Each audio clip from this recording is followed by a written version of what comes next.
নমস্কার, আজকে আলোচনা করব হচ্ছে সত্যেন্দ্রনাথ দত্তের উত্তম ও অধম কবিতার সমগ্র প্রশ্ন উত্তর।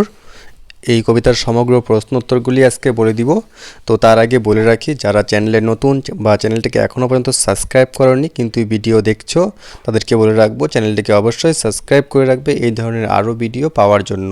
তো চলো দেরি না করে শুরু করছি কবিতার সমগ্র প্রশ্ন উত্তর আলোচনা। তো দেখো, একের দাগে কিন্তু রয়েছে, একের দাগে শব্দার্থ দেওয়া রয়েছে। তো সেই শব্দার্থগুলি তোমরা কিন্তু শিখে নিবে। শব্দার্থগুলি আমি আর বলে দিচ্ছি না, বই থেকে তোমরা মুখস্থ করে নিতে পারবে।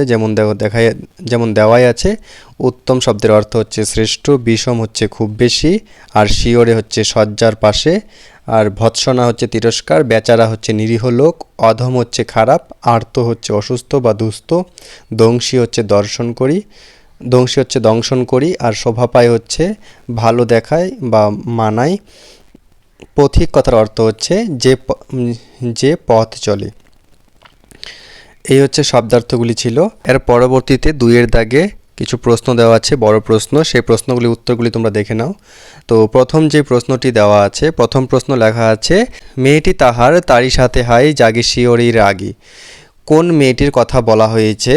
তো আলোচ্য অংশে পথিকের মেয়ের কথা বলা হয়েছে। দ্বিতীয় প্রশ্ন হচ্ছে, মেয়েটি কেন রাত জেগেছিল? এর উত্তরটি হবে যে মেয়েটির বাবার পায়ে কুকুর কামড়ে দিয়েছে, তাই মেয়েটি রাত জেগেছিল। আর 3 নম্বর প্রশ্ন আছে এখানেই, সে কার শিয়রের পাশে জেগেছিল? এর উত্তরটি হবে হচ্ছে মেয়েটি তার বাবার শিয়রের পাশে জেগেছিল। আর ক্ষয়ের দাগে যে প্রশ্নটি আছে তা হচ্ছে, ঘরে ফিরে এসে রাত্রে বেচারা বিষম ব্যথায় জাগে। কে ঘরে ফিরেছে? ব্যথার কারণ কি? রাত্রে সে কি একাই জেগেছিল? লোকটিকে বেচারা বলা হলো কেন? এর উত্তরগুলি কী হবে দেখে নাও। প্রথম যে প্রশ্নটি আছে, কে ঘরে ফিরেছে, তো এর উত্তরটি হবে হচ্ছে আলোচ্য অংশে পথিক ঘরে ফিরেছিল। দ্বিতীয় প্রশ্ন, ব্যথার কারণ কি? তো এর উত্তরটি হবে হচ্ছে পথিকের পায়ে কুকুর কামড়েছিল, তাই তার পায়ে ব্যথা। এর পরবর্তী প্রশ্ন, রাত্রে সে কি একাই জেগেছিল? তো এর উত্তরটি হচ্ছে রাত্রে পথিক ও তার মেয়ে দুজনে জেগেছিল।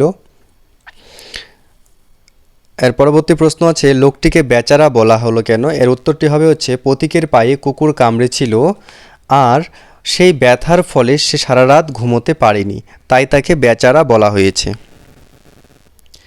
আর 3-এর দাগে দেওয়া আছে, ঠিক উত্তরটির পাশে রাইট দাগ দাও আর ভুল উত্তরটির পাশে কাটা দাগ দাও। তো ক নম্বরে বলা হয়েছে, কুকুর কামড়ালে বিষ লাগে না। তো এটি কিন্তু সঠিক নয়, এটি হচ্ছে ভুল হবে। আর খ নম্বরে লেখা আছে, কুকুর পথিকের পায়ে কামড় দিয়েছে, তো এটি ঠিক।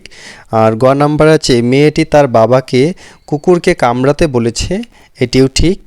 আর ঘ নম্বরে, কুকুরকে কামড়ালে মানুষের শোভা পায়, এটি ভুল।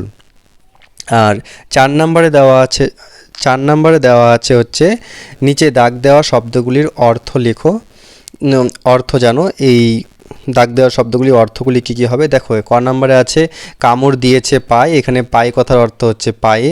আর খ নম্বরে আছে, মানুষের শোভা পায়, এখানে যে শোভা আছে সেই শোভার অর্থ হচ্ছে সুন্দর। আর 20 দাঁত ফুটে বিষ লেগে গেল তাই, এখানে যে ফুটে কথা বলা আছে এটা হচ্ছে প্রবেশ করে। আর ঘ নম্বরে দেওয়া আছে, ওই ফুল ফুটে বনে, তো এই ফুটে অর্থাৎ হচ্ছে প্রস্ফুটিত হয়।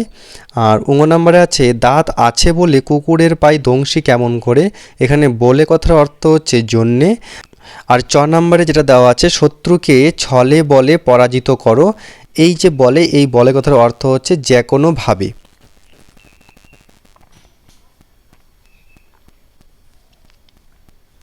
আচ্ছা, 5 নম্বরে দেওয়া আছে, বাক্য পূরণ করো, এখানে শূন্যস্থান পূরণ করতে হবে। কুকুর আসিয়া এমন কামড় দিল পথিকের পায়ে।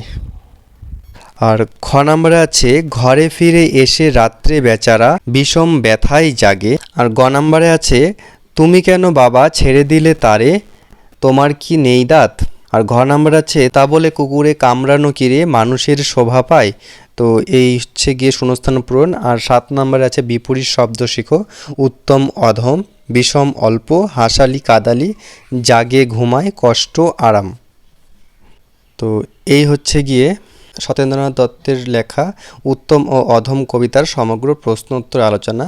তো ভিডিওটি যদি ভালো লেগে থাকে তাহলে অবশ্যই চ্যানেলটিকে সাবস্ক্রাইব করে দেবে এবং ভিডিওটি তোমাদের সকল বন্ধুদের মধ্যে শেয়ার করে দেবে।